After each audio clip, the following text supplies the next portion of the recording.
Welcome to NYC Now, your source for local news in and around New York City. From WNYC, it's Thursday, September 4th. Here's the midday news from Veronica Del Valle. New York State's school smartphone ban is now in effect. Governor Kathy Hochul was at MS 582 in East Williamsburg to mark the start of the new policy. She told the middle schoolers the ban is for their own good. You're going to be smarter because you'll be paying attention more in school. Your teachers will have a better experience teaching you and making connections with you. The statewide law requires schools to have a policy in place to keep smartphones out of students' hands from opening bell to closing bell. For some schools, that means requiring students to put their phones in lockable pouches or lockers. The ban does not apply to devices with no internet access, like most flip phones. The Brooklyn Public Library is celebrating older adults tomorrow with a special fair ahead of National Grandparents' Day this Sunday. The free event is being held at the Central Library near Grand Army Plaza from 10 in the morning to 3 in the afternoon. BPL officials say it'll feature live music, more than 20 vendors and organizations, and a keynote presentation on aging with grace by author Omari Cannon. The library also recognizes Hazel Hamilton as BPL's Older American of the Year. She's volunteered for more than 20 years at BPL, helping older adults and at senior centers, too. 77 and sunny right now, and the humidity is dropping. Today, sunny with a high of 79. Wind gusts could hit as high as 25 miles an hour. Tonight, a chance of showers and thunderstorms, 67 and windy. Stick around. There's more to come.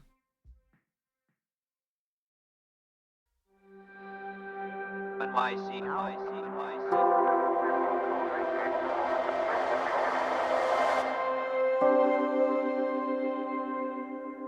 According to the NYPD, the two men who died in police custody last weekend were arrested for low-level offenses. Police say so far at least 5 people have died in NYPD custody this year. 2 of them were arrested for shoplifting, 1 for unpaid fines, and another for drug possession. WNYC's Charles Lane reports that this comes as the NYPD ramps up low-level arrest, and he's here to give us the details. He's with us right now. Charles, let's start with what happened this weekend. Who died and how? So this weekend, 2 men died, Musa Seton and Christopher Nieves. Seton was arrested for unpaid fines for operating an unlicensed pedicab in Midtown Manhattan. Over 6 separate occasions since July, police gave him tickets, and records show that he appeared in court for 5 of those tickets, but that a warrant was issued for the first one, which he didn't appear for. Police said that he was arrested on Friday night and placed in a holding cell. Apparently, he was wearing a jacket, and officials said that, according to the video of the cell, Seton took off the jacket, wrapped it around the cell bars, and hanged himself. Officials said that he was alone in the cell for about 14 minutes. He died 2 days later in the hospital. I spoke to one of his friends yesterday, and they said that all of his friends were just incredulous that he might have killed himself. They described him as hardworking and happy, who was quick to break out into dance. They said that he migrated from Turkey through Mexico in 2023. His lawyer told me that he was applying for asylum. So just hours after Seton was found unconscious in his cell in Manhattan, Christopher Nieves was found unresponsive in his cell in Brooklyn. Nieves was arrested for allegedly stealing food from the Whole Foods in Williamsburg. According to police, he was charged for shoplifting food on Friday and for another occasion last December. According to police, he was arrested a number of times in the past for mostly small thefts, nothing violent. I was able to talk to his sister yesterday, and she was heartbroken, not just because she lost her brother, but just the idea that anyone dying alone on the cold floor of a jail cell because they were shoplifting, she said that there's something wrong in the city when that happens. She said that her brother did struggle with drug addiction, but that she always checked in on him. Both her and Seton's friends have a lot of questions about the circumstances around these deaths, and they're still trying to get answers from police.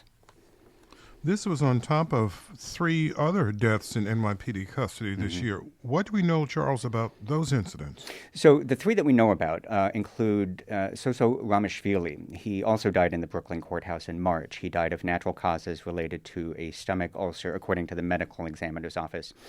He was arrested for allegedly shoplifting from a Home Depot, and normally that's something that you would be given a ticket for, but police said that Ramashvili didn't have ID on him, so he was arrested.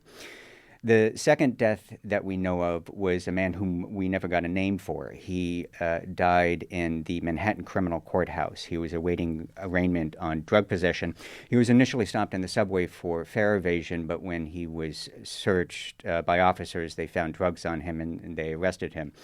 And the third that we know about is Sanaya Chadam. She was 18 years old and was arrested in the Bronx after getting into a fight with her girlfriend. Police said that she killed herself in the cell. According to the NYPD, 4 of the people who died were in custody for misdemeanors. Let's talk about those types of arrests. Now, we know that you looked at stats for misdemeanors. What have you found? These arrests have been climbing. So in the first 6 months of this year, police have made more than 14,000 arrests for petty larceny, these small thefts. And that puts the department on track to break last year's record of 27,000 arrests. Now, to sort of put this in context, during Mayor Mike Bloomberg's tenure, petty larcenies hovered somewhere around 10,000 a year, up or down. Then Mayor Bill de Blasio came in, and under Police Commissioner Bill Bratton, they spiked up to 27,000. But then they started to gradually come down to about 21,000. But last year, they spiked again. And, this year we're on track to beat last year's all-time record. But meanwhile, complaints for petty larceny have fallen about 10%. So even though, the arrests are going up, the actual complaints are going down, though they are still higher now compared to before the pandemic. Police Commissioner Jessica Tisch has talked a lot about quality of life enforcement. Is this increase in arrests part of that? Not entirely, no. Tisch certainly has a tough on crime message. She's criticized bail reform and other justice reforms from 2020, and she's talked a lot about doing more of these types of arrests in the subways and created this quality of life division just to do these types of low-level enforcement.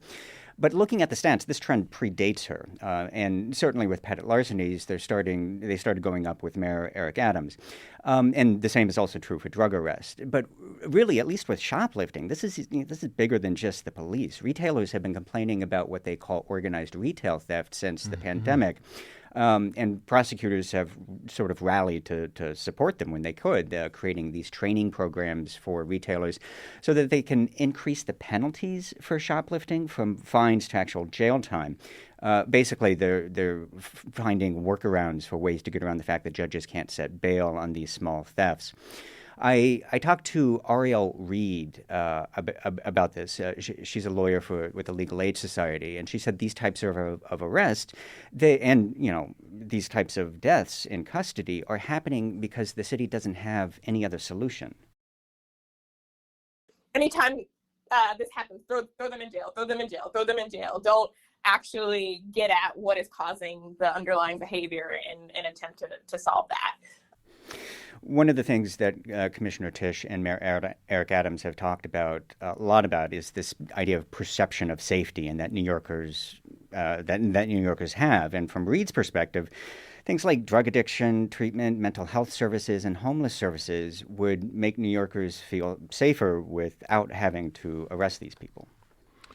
WNYC's Charles Lane. Charles, thank you very much for this. No, thank you. Thanks for listening. This is NYC Now from WNYC.